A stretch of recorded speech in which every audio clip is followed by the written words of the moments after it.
I was assigned to investigate the death of Major Richard Holloway on a Monday morning in February. The case had been ruled an accident 4 days earlier. Holloway had been found at the base of the exterior stairwell of the administrative building at 0300 on a Thursday morning, fallen, the initial determination said, from the third-floor landing. The investigation that produced that determination had been conducted quickly, as these investigations sometimes are when the circumstances appear straightforward and the pressure to close things cleanly is present. My assignment was not to challenge the ruling. It was a routine secondary review, the kind that exists in the institutional process to ensure that the initial determination had been correctly reached. Standard procedure. A check on a check. I had conducted 3 of these reviews in the past 2 years. All 3 had confirmed the initial ruling. There was no reason to expect this one to be different. I was given access to Holloway's office on Monday afternoon. I found the notebook on Tuesday morning. It was in the bottom left drawer of his desk, not hidden, not locked away, just there in the way that personal items are in a workspace, kept close because they are used regularly and because they belong to the person who sits there and not to the institution. A standard field notebook, the kind issued to officers, his name written on the inside cover in the careful, upright script of someone trained to write legibly under difficult conditions. I opened it to the last entry. The entry was dated the Thursday he died, time-stamped at 22:14, just after 10 in the evening, approximately 5 hours before he was found at the base of the stairwell. I read the entry. My name was the last word he had written. I want to be precise about the context of my name in that entry, because context is everything, and I will not give you the impression that it appeared in a way that was ambiguous. It was not ambiguous. Holloway had written 4 lines. The first 3 lines described something. I will not reproduce them here because they are part of an active investigation and because some of what they described involves personnel and operations that are not mine to discuss publicly. The 4th line said, "If something happens to me before I can finish this, find Hartley. She needs to know." Hartley, my name. He had written my name as the last thing he wrote on the night he died, and then he had gone, at some point between 22:14 and 0300, to the third-floor landing of the administrative building, and he had not come back. I sat at his desk with his notebook open in front of me, and I held this information in the specific, careful way that information needs to be held when it is both significant and dangerous. He had not been writing to me. He had been writing to whoever found the notebook after him. He had written my name as an instruction, find Hartley, which meant he believed, when he wrote it, that he might not be able to finish what he had been working on, which meant he had not believed he was about to have an accident. I did not close the notebook. I did not put it back in the drawer. I did not do any of the things that the person who had arranged Holloway's death, if it had been arranged, might have expected me to do with information that implicated me in whatever he had been investigating. I did what I was trained to do. I documented the notebook, photographed every page, noted the location, the drawer, the position, logged the inquiry in my investigation file with the timestamp. Then I called Marcus Webb. He answered on the second ring. I told him what I had found in 3 sentences. He was quiet for a moment. He said, "Don't tell anyone else yet. Not your supervisor, not the duty officer. No one until I've heard everything." I said, "Understood." He said, "Read me the entry." I read it. He said, "The first 3 lines, what did they describe?" I told him. He was quieter for longer this time. Then he said, "Claire, I need you to understand something before we go any further." I said, "Tell me." He said, "If Holloway wrote your name as the person who needed to know, he had a reason. He knew something about you, or about a case connected to you, or about something in your past work that was relevant to what he was investigating. He said, which means whoever wanted Holloway to stop investigating also has a reason to want you to not know what he knew. I said, which means finding my name in his notes puts me in the same position he was in. He said, yes. I said, how long do I have before someone notices I've found the notebook? He said, how long has it been since you documented it? I said, 11 minutes. He said, then you have some time. The question is what you do with it. I need to tell you about Holloway, because finding my name in his notes was not the only thing in that notebook that mattered. Major Richard Holloway had been assigned to the administrative division for 18 months. Before that, he had been in an analytical role, adjacent to but not within the intelligence division where I worked. We had crossed paths twice in professional settings. I had found him, in those two interactions, to be precise and careful, and the specific kind of thorough that produces good work and that sometimes also produces situations where the thoroughness uncovers things that other people would prefer stayed uncovered. The first 3 lines of his final entry described in the careful, compressed language of someone accustomed to writing under time pressure what he had been investigating. I will not give you the full content of those 3 lines. What I will tell you is their shape. Holloway had been looking at financial records, specifically at a pattern of transactions associated with a procurement process that had run through the administrative division over the previous 14 months. The pattern he had identified was the specific pattern of someone who knew financial systems well enough to move money in ways that did not immediately announce themselves. And the connection to me, the reason my name was at the end, was this.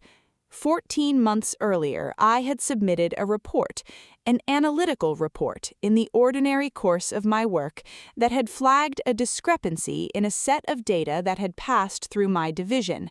I had flagged it, submitted it through the appropriate channel, and received an acknowledgement that it had been received and would be reviewed. I had never heard anything further about it. The discrepancy I had flagged was the same discrepancy Holloway had been independently investigating. Someone had received my report 14 months ago and buried it, and then Holloway had found it from the other end. And then Holloway was dead. I spent the next 6 hours in Holloway's office. Not obviously. I was conducting an investigation, and being in the office was entirely consistent with the investigation, but the nature of what I was doing in those 6 hours was different from the review I had been assigned. I was building the case that Holloway had not been able to finish. I had his notebook. I had 6 hours of access to his office before the working day ended and people began to notice. I used every minute. He had been thorough. The notebook was the compressed surface of a much larger body of work that he had distributed across his office in the specific way of someone who has been careful about not keeping everything in one place. Files that looked routine until you understood what you were looking for and then stopped looking routine immediately. I photographed everything. I documented everything. I built, in 6 hours, a picture that was not complete. There were gaps that Holloway had not had time to fill and that I could not fill in an afternoon, but that was substantial. By 1700, I had what I needed to make the call that mattered. Not to Webb this time, to someone else. Someone's name and number I had kept for the same reason I kept other things I hoped never to need. The Inspector General's office. I called the specific contact Webb had given me months earlier, a senior investigator named Colonel Patricia Morrison, who had, in Webb's assessment, both the independence and the authority that this situation required. She answered on the second ring. I said, I'm conducting a secondary review of a death on base that was ruled an accident. I have found evidence that the ruling was incorrect and that the death is connected to a financial fraud investigation that has been active for 14 months. I have 6 hours of documentation. I need to know how to proceed. She said, "What base?" I told her. She said, "What's your name?" I said, "Captain Claire Hartley." She was quiet for a moment. She said, "Hartley, I know that name." I said, "My report from 14 months ago." She said, "I've been looking for that report for 6 months." The conversation with Morrison lasted 47 minutes. In those 47 minutes, I understood several things that I had not understood before. My report from 14 months ago had not been received and buried in the way I had assumed, by someone within my own division managing it quietly. It had been received, acknowledged, and then intercepted by someone in the administrative chain before it reached the review it was supposed to reach. The interception had been deliberate and had been conducted by someone with access to the administrative routing system. The same person whose financial pattern Holloway had been investigating. Morrison's office had been working on the financial investigation from the regulatory end for 6 months, working toward the same conclusion from a different direction, the way investigations of this kind sometimes converge when they are being conducted independently and correctly. Holloway had been working on it from the inside, and then Holloway had died. Morrison said, "The death." I said, "I don't believe it was an accident." She said, "What does your evidence show?" I said, "His final notes indicate he was aware he might not be able to complete his investigation. He wrote them approximately 5 hours before his death. He did not write them like a man who was about to take a late-night walk to a stairwell." Morrison said, "That's not sufficient to overturn an accident ruling." I said, "No, but it's sufficient to request that the ruling be suspended pending a full investigation, and I have 6 hours of documentation from his office that provides additional grounds." She was quiet. She said, "Captain Hartley, I want you to listen to what I'm going to say very carefully." I said, "Go ahead." She said, "What you have found today is significant.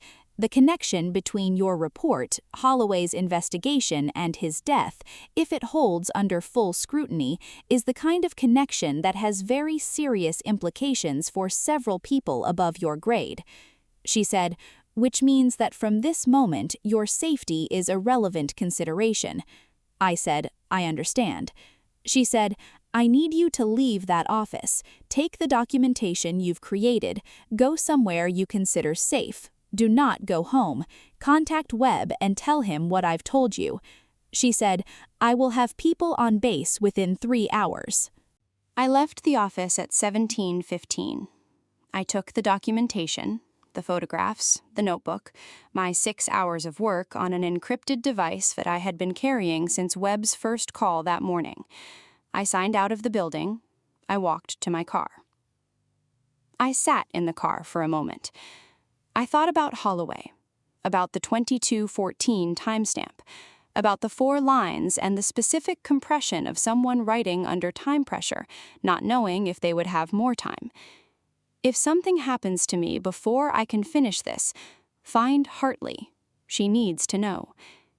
He had written my name as the person who would understand what he had found, not because he knew me well, we had met twice, but because he had found my report, 14 months buried, and had understood that whoever had submitted it had seen what he was seeing, and that finding that person was the right next step. He had not been able to take that step. He had trusted that someone else would find the notebook. I had found it. I started the car. I drove to Webb's address because it was the safe place I considered safe, and because Webb had told me to go somewhere I considered safe, and that was the place. Morrison's people were on base within 2 hours and 40 minutes of my call to Morrison. The investigation that followed was not mine to run. I had handed off everything I had built in 6 hours, and my role became that of a witness and a source rather than an investigator. This was the correct outcome. I had found the notebook. I had built the initial documentation. The investigation required people and resources and authority that I did not have and that Morrison's office did. I testified, multiple times. Over the following 3 months, I was interviewed extensively about my original report, about the 14 months between its submission and its burial, about the 6 hours in Holloway's office and everything I had found and documented there. The investigation is ongoing in dimensions I cannot describe publicly. What I can tell you is what is no longer ongoing. The accident ruling on Holloway's death was suspended within 48 hours of my call to Morrison. The suspension of the ruling is not a determination. The determination is part of what the investigation is establishing. But the suspension means that the question of what happened on the third-floor landing in the early hours of that Thursday morning is being asked correctly and by the right people.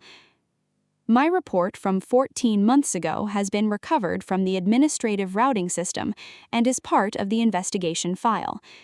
And Holloway's notebook, the last 4 lines, the 2214 timestamp, the 4 lines and my name at the end, is in evidence. I visit his photograph in the memorial section of the base administrative building sometimes. Not often, but sometimes. He did not know me. He had met me twice. He wrote my name as the last word in his notebook because he had found my report and understood that I had seen what he had seen and that finding me was the right move. He trusted me with the thing he could not finish. I finished it. I want to say something about finding your own name in a dead man's notes. It is a specific kind of weight.